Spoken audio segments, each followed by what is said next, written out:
All right, so move on to the next segment. I'll be sharing my UFC 316 pay-per-view preview. So, it was announced a few days ago, last week, that Dana White has already previewed and mapped out what the co-main event and main event for UFC 316 will be in the calendar month of June. There will be two big bantamweight title defenses with the men and the women's titles being on the line.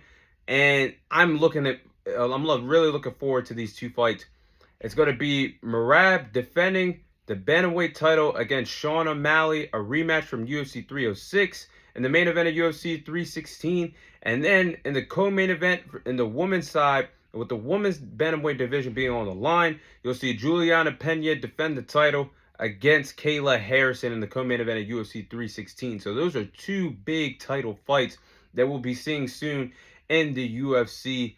Now, my thoughts on both, I'll be sharing my small preview on both of the title fights that'll be taking place at UFC 316, starting off with the main event of Merab and Sean O'Malley for the bantamweight title. Now, this will be a rematch from UFC 306, where Merab took the bantamweight title from Sean O'Malley and became the new king of the bantamweight division. Now, that UFC 306 fight was completely one-sided. I scored it 5-0, a shutout in favor of Merab, and the right man obviously won that fight by unanimous decision at UFC 306. Now, this will not be an easy task for Sean O'Malley in the rematch against Merab, because Sean O'Malley's got to find a way how to stuff the takedowns, learn how to dish out punishment for Merab, whether it's the striking or the grappling. And if he cannot make the key adjustments of stuffing the takedowns, making sure Merab does not make him feel uncomfortable on the ground and just toy with him and dismantle and dominate him again, it's going to be a one-sided affair, just like it was at UFC 306. So I'm looking forward to seeing what Sean O'Malley is going to do differently in the rematch.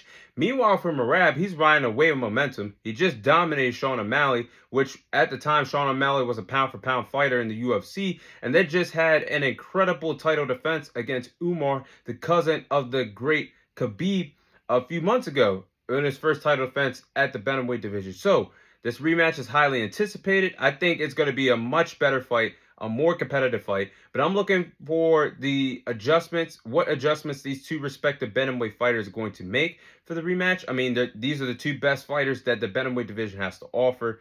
I think Sean O'Malley could possibly find a way how to stuff the takedowns, make sure the fight stays standing, because that's his best way, his best path of victory against Merab in the rematch.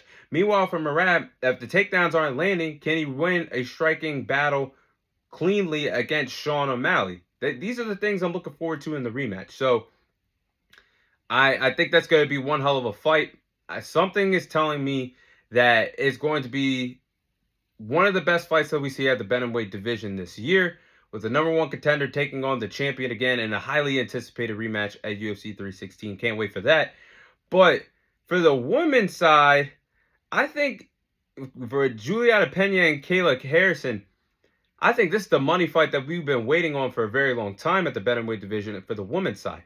Now, when you look at Kayla Harrison, she's looked impressive since debuting in the UFC. She debuted last year on the premium cards of the UFC 300, where she submitted Holly Holland, one of the best women's fighters of all time in the UFC. And she's also a two-time PLF champion. So Kayla Harrison also defeated Ketlin, also at UFC 307 on that card as well. She's looked impressive since debuting to the UFC last year. Meanwhile, for Juliana Pena, she had one of the best comebacks in recent memory at UFC, because if you guys remember, she sat on the shelf for 2 years inactive once Amanda Nunes defeated her in their highly anticipated rematch. She was not seen since, until she fought on UFC 307 against Raquel Pennington. And in controversial fashion, she defeated Raquel Pennington to become the new bantamweight champion at UFC 307. Instead of Dana White going with a rematch, he decided to go with the big money fight, that being Juliana Pena and Kayla Harrison fighting for the bantamweight title. And these two women do not like each other at all. There were some hot exchanges between the two respective women for the UFC 307 press conference. There were some exchanges going back and forth. Styles makes fights. With Juliana Pena's impressive striking ability, with Kayla Harrison's impressive grappling skills and wrestling background, And both of them are actually skilled in both categories that I just said. We're looking at a highly anticipated 50-50 fight that could honestly steal the show. So I think UFC 314 is going to be a really good card. These two championship fights could solidify what the rest of the UFC cards look like moving forward for the calendar year 2025. But these two championship fights for UFC 316, I'm looking forward to. Looking forward to seeing the rematch between Sean O'Malley and Marab. And I'm looking forward to the highly anticipated fight between Julieta Pena and Kayla Harrison. Can't wait to cover those fights for you guys. But that's my small UFC 316 preview heading into June this year.